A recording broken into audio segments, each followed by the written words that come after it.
don't have much. We have very few places in Kuwait, but they are very beautiful in their own way. You know, they have their own way. That's why we focus on reconstruction or rehabilitation, like we say, and we want to tell the people how beautiful they are and how important they are for the marine life. And also the reefs now that are being placed in Kuwait, the various areas, are they being made here in Kuwait by the team or brought from outside? What can you tell us about that? No, they're all made here. They're all made here, yes. Okay. And it takes some time to make them, you know. Okay. Actually, the reefs do take a lot of time to make and so forth. And in terms of the underwater, let's say, photography and so forth, I know the Kuwait dive team is very involved in that. We have some beautiful marine life here in Kuwait. What can you tell us about some of that? I know you have some new cameras. Yes. Well, that's the next step of making the reefs or the coral reefs is to document it and to show the people how beautiful the Kuwaiti marine life is. That's why we have focused on photographing and documenting the underwater life of Kuwait. The fish also is very nice too in Kuwait. The fish, the reef. We have a hard coral reef. We have soft. We have many beautiful fish and marine life in general. So this is the construction of. This is the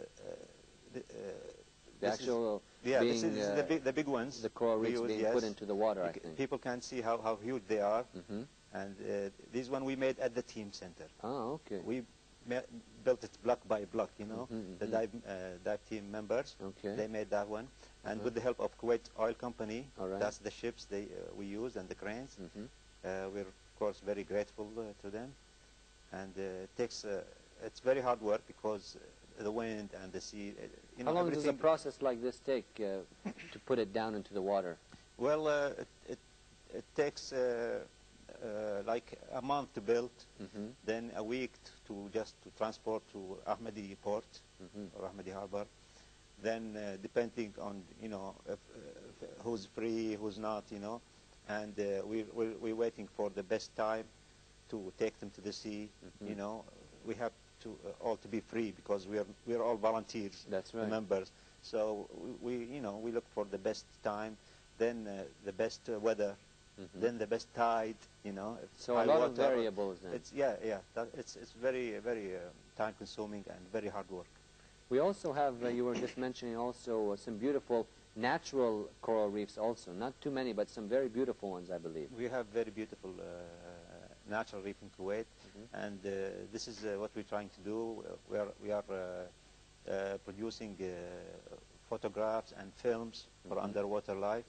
And it's very nice, and we hope very soon we will publish a few books about it, and this will be very important step. Here we have Mr. Abdullah starting with some of the beautiful pictures. People can see how beautiful the Kuwaiti water, the marine life in Kuwait. Yes, this is Garo Island, and some of the pictures from actually this one is like from artificial reefs.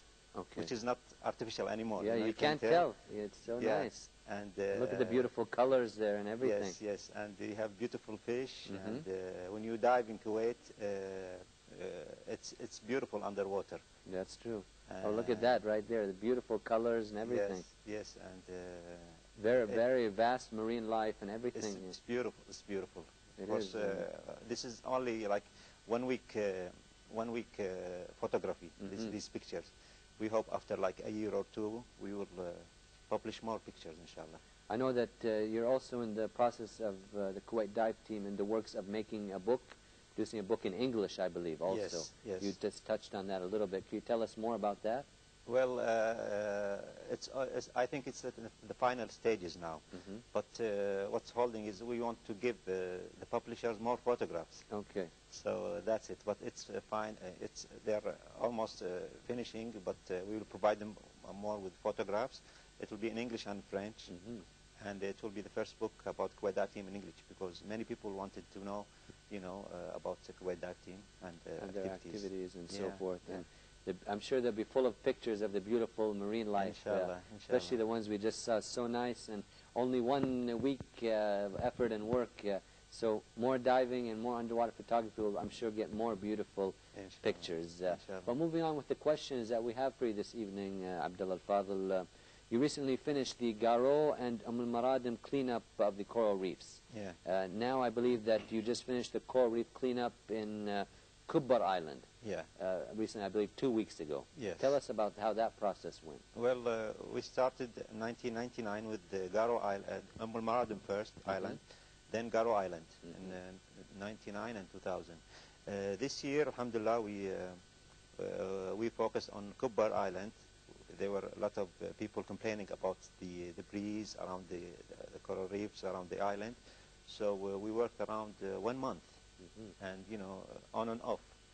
And we collected the whole debris to one area, and the Kuwait Oil Company, again, they brought their big ships and cranes, and we lifted maybe 15 tons of debris. Okay. And now the coral reefs around Kuwait Islands are very clean, and they are very beautiful, back to their nature.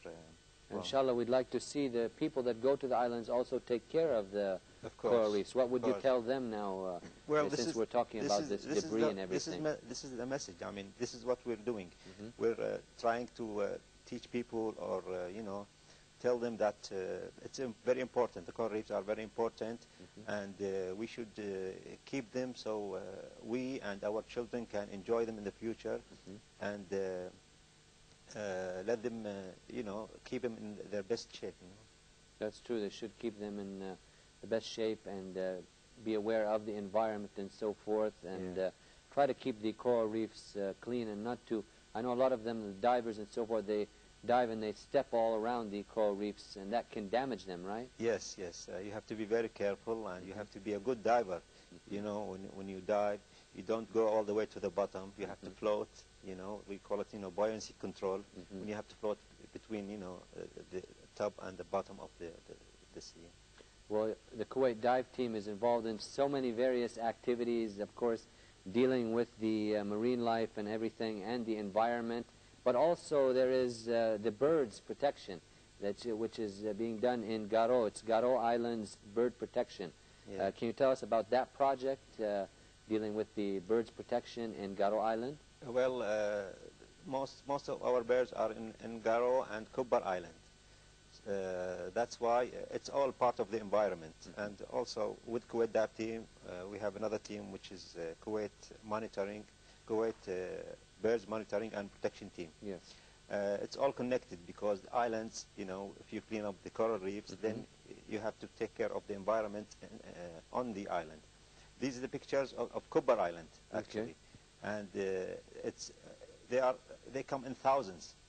And the strange thing is, they come to Kuwait in the hottest months of the year. Really? They come, you see the baby under the... Yes, that's right, Yeah. And you can tell the mother is cooling the baby's nest.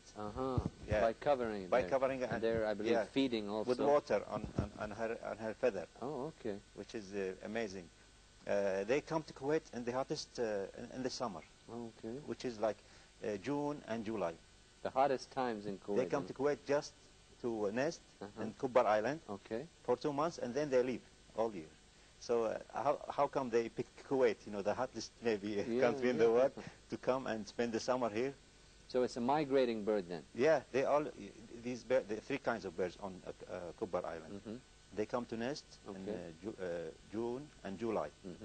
Then they leave Kuwait and come back, the next year. Okay. Which is amazing. It's very hot. But we think they come to a certain kind of fish, a small fish that's there at that time of the year. So that's why I was saying it's all connected. That's true. The marine life, the coral reef, the fish, all the part birds. of a cycle, a chain, all connected together. Yeah, which is very beautiful. When you watch it very close. And the birds we just saw were from Kuwait Island. But there's the Garo project. Can you give us a little more detail about that? Garo is very important, of course, and we're studying now. There are people saying that the island could get smaller, so is there any way we can protect the island from